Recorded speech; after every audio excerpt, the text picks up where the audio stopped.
প্রিয় দর্শক, সাজ্জাদ কাদিরের শুভেচ্ছা নিন। এই মুহূর্তে আপনাদের সামনে কথা বলতে এসেছি ইতিহাসের সবচেয়ে বড় ইলেকশন ইঞ্জিনিয়ারিং এর পথে কি দেশ, যে নির্বাচনের মাত্র এক সপ্তাহ বাকি আছে।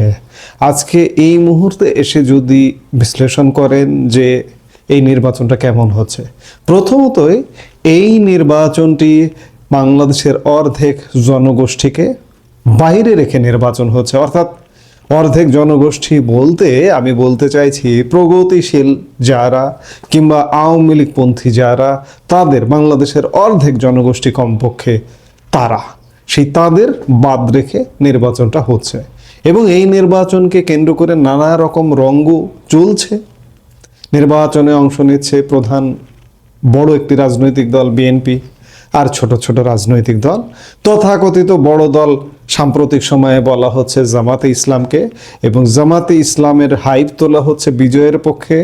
এমনকি জামাতের যে প্রধান যে ব্যক্তিটি আমির, এই আমির সাহেব জীবনে কোনোদিন সংসদে যাননি। হ্যাঁ, হয়তো প্রশ্ন উঠবে যে বিএনপি প্রধানও সংসদে যাননি, তারেক রহমান। সেটি ভিন্ন বিষয়, কারণ বিএনপি তাদের দল অনেকবার দেশ পরিচালনা করেছে, কিন্তু জামাত দেশ পরিচালনা করেনি। জামাত ইতিমধ্যে হাইপ তুলে আবার ধপাস করে পড়ে গেছে নানা বিতর্কে। আমরা গতকালকেও এই বিষয়টা নিয়ে আলাপ করেছি। নারী, মুক্তিযুদ্ধ ঘোষণা এবং ঔদ্ধত্যপূর্ণ আচরণ, বিভিন্ন কারণে জামাত ইতিমধ্যে বিতর্কিত হয়ে পড়েছে। কিন্তু নেপথ্য থেকে ইলেকশন ইঞ্জিনিয়ারিং এর গন্ধ পাওয়া যাচ্ছে। জাল ভোট, পোস্টাল ব্যালট বা ভোটার সিল জাল করবার নানা রকম ঘটনা ইতিমধ্যে সংবাদ মাধ্যমে এসছে, প্রকাশ্যে এসছে। কিছু সংবাদ মাধ্যমে আসছে, কিছু আসছে না। নেপথ্য থেকে আরও কোনো বড় ঘটনা আছে, আমরা সেগুলোই একটু বুঝবার চেষ্টা করতে চাইছি। জাতীয় সংসদ নির্বাচন ও গণভোট বাকি আছে মাত্র এক সপ্তাহ। আমি শুরুতেই বললাম, ঠিক এই মুহূর্তে সারা দেশে উৎসবের বদলে ছড়িয়ে পড়েছে চরম আতঙ্ক আর উদ্বেগ।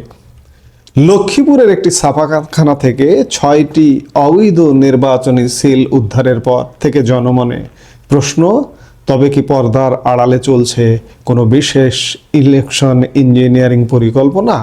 শুধু জাল সিল নয়, এবার যোগ হয়েছে পোস্টাল ভোট জালিয়াতের নতুন শঙ্কা। গত মঙ্গলবার লক্ষ্মীপুর শহরে পুলিশি অভিযানে সিল সহ সোহেল রানা নামে এক ব্যবসায়ী গ্রেপ্তার হয়েছেন।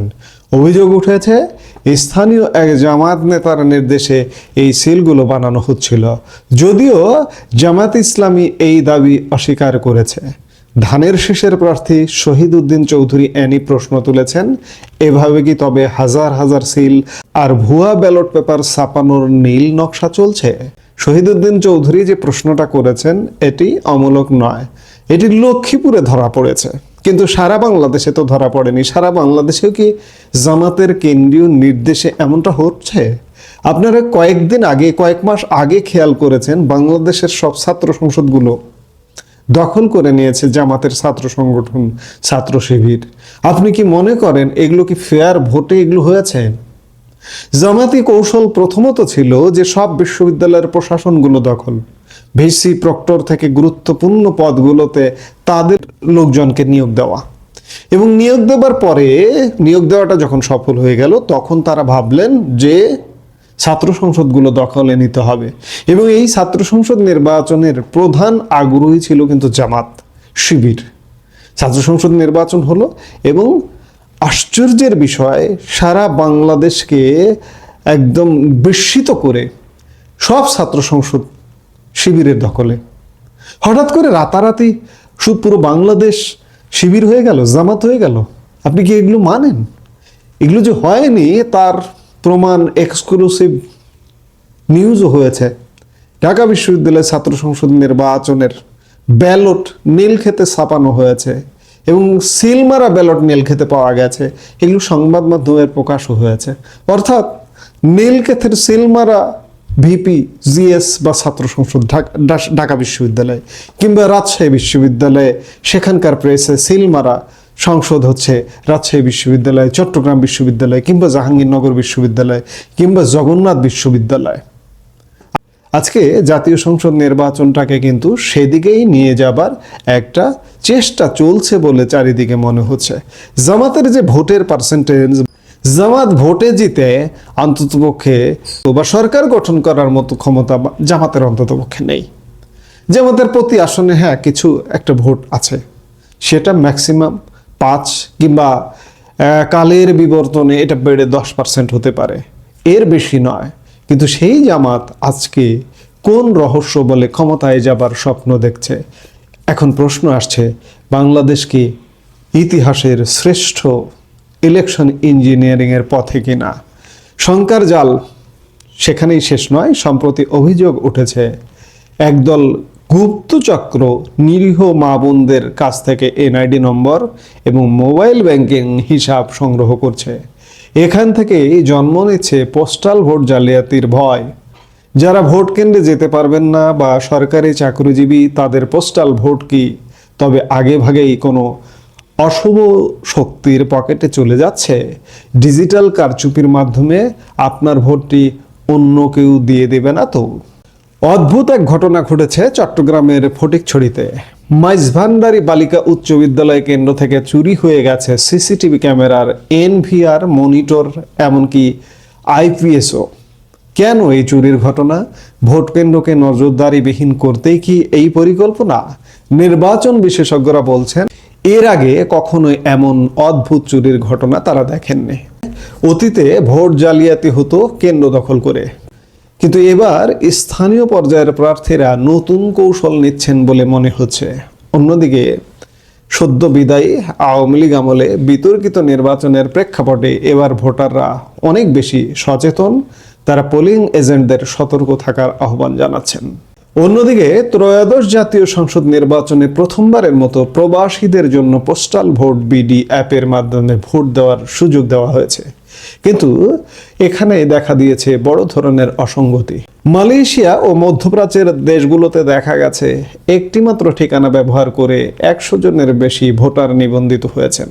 নির্বাচন কমিশনার সানাউল্লাহ নিজেই জানিয়েছেন যে প্রায় 14,851 জন ভোটার এমন সব ঠিকানায় নিবন্ধিত হয়েছেন যেখানে প্রতিটি ঠিকানায় 50 থেকে 100 জন ভোটার রয়েছেন। এই সংবাদটি আপনারা বেশ কিছুদিন আগে দেখেছেন। মালয়েশিয়া থেকে প্রায় 4,500 ব্যালট পেপার ভুল ঠিকানার অজুহাতে বাংলাদেশে ফেরত এসেছে। অভিযোগ উঠেছে প্রভাবশালী চক্র প্রবাসীদের নাম ব্যবহার করে ভুয়া ঠিকানা দিয়ে ব্যালটগুলো সংগ্রহ করার চেষ্টা করছে, যাতে পরে সেগুলো একযোগে জাল করা যায়। অনেক প্রবাসী অভিযোগ করেছেন যে ভোট দেওয়ার সময় লাইভ ছবি বা সেলফি ভেরিফিকেশন কাজ করছে না, যা জালিয়াতির সুযোগ বাড়িয়ে দিচ্ছে। এর মধ্যে আরেকটি ন্যাক্কারজনক ঘটনা ঘটেছে। নির্বাচনের আগে আইন শৃঙ্খলা রক্ষাকারী বাহিনীর সদস্যদের পোস্টাল ব্যালট ব্যবহারের তথ্য ফাঁস হওয়ার অভিযোগটিও বেশ গুরুতর। অভিযোগ উঠেছে নির্দিষ্ট কিছু অসাধু কর্মকর্তা বা বাইরের হ্যাকাররা সরকারি ডাটাবেস থেকে ভোটার তালিকায় থাকা পুলিশ সদস্যদের এনআইডি ও মোবাইল নম্বর সংগ্রহ করেছে।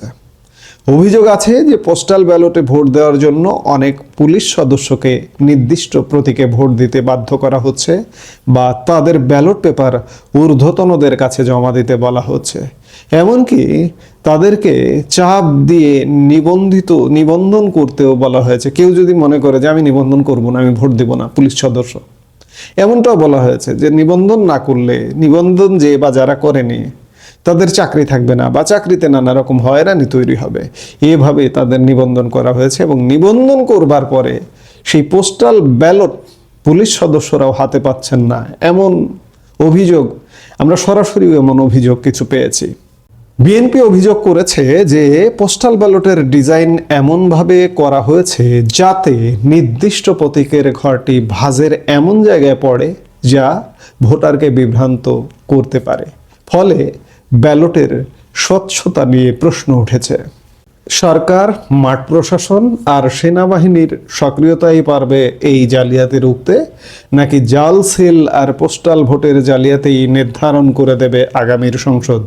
আপনার এলাকায় কি এমন কোনো সন্দেহজনক ঘটনা ঘটছে? কমেন্টে আমাদের জানান। মনে রাখবেন, আপনার সচেতনতাই পারে একটি স্বচ্ছ নির্বাচন নিশ্চিত করতে। যদিও আমরা বলছি যে এবারের এই নির্বাচনটি হচ্ছে একটি গোজামিলে নির্বাচন, একতরফা নির্বাচন, কারণ 50% ভোটার তারা তো ভোট কেন্দ্রে যাবেনই না, তাদের ভোটটা কি হবে? তাদের ভোটটাও কি কাস্ট হয়েছে এমন দেখানো হবে? আরেকদিকে আছে এই যে জাল ভোট, পোস্টাল ভোট জালিয়াতি ইত্যাদি বিভিন্ন কিছু। এই সব কিছু মিলিয়ে মনে হচ্ছে যে একটি বিশেষ পক্ষ, এবং এই পক্ষটির যাদের দিকে তীর ছোড়া হচ্ছে জামাতে ইসলামী। এই জামাতে ইসলামী ভোট জালিয়াতির এক মহা উৎসবে সারা দেশব্যাপী মেতে উঠেছে বলেই মনে হচ্ছে। এখন দেখার বিষয় যে এই জাল ভোট কি আগামীর সংসদ নির্ধারণ করে কিনা। আমরা নিশ্চয়ই 12 তারিখ পর্যন্ত সেটি দেখব। এবং আমি বারবার একটা কথা বলি যে জামাতের বিজয়ের কোনো সম্ভাবনা নেই। বিএনপি, যেহেতু আওয়ামী লীগ নেই, বিএনপি স্বাভাবিকভাবে ক্ষমতায় যাওয়ার কথা আমরা এখনো বলে আসছি। কিন্তু ভোটের পরের দিন বা এবার নির্বাচনের ফলাফল দিতে কয়েকদিন দেরি হতে পারে, কারণ বারবার এর আগেও অসংখ্যবার এই কথাটা বলে এসছি যে ছাত্র সংসদ নির্বাচনের ফলাফল দিতেই কয়েকদিন লাগিয়েছে। সেখানে জাতীয় সংসদ নির্বাচন একদিকে, আরেকদিকে গণভোট, এর ফলাফল দিতে কয়েকদিন লাগাতে পারে। একদিকে ভোট জালিয়াতি হতে পারে, আরেকদিকে চূড়ান্ত ফলাফল জালিয়াতি হতে পারে। জালিয়াতি করে কি জামাতকে ক্ষমতায় বসিয়ে দেবার একটা চেষ্টা চলছে? দেখতে হলে আমাদের অপেক্ষা করতে হবে। আমরা 12 তারিখ পরবর্তী সময়ের কি ঘটছে সেটির জন্য অধীর আগ্রহে অপেক্ষায় আছি। এই মুহূর্তে এ পর্যন্ত। সবাই ভালো থাকুন, সুস্থ থাকুন। আমাদের ভিডিওগুলো নিয়মিত পেতে সাবস্ক্রাইব করুন Sajjad Kadir and the legends YouTube channel এবং লাইক, কমেন্ট, শেয়ার করে সাথে থাকুন।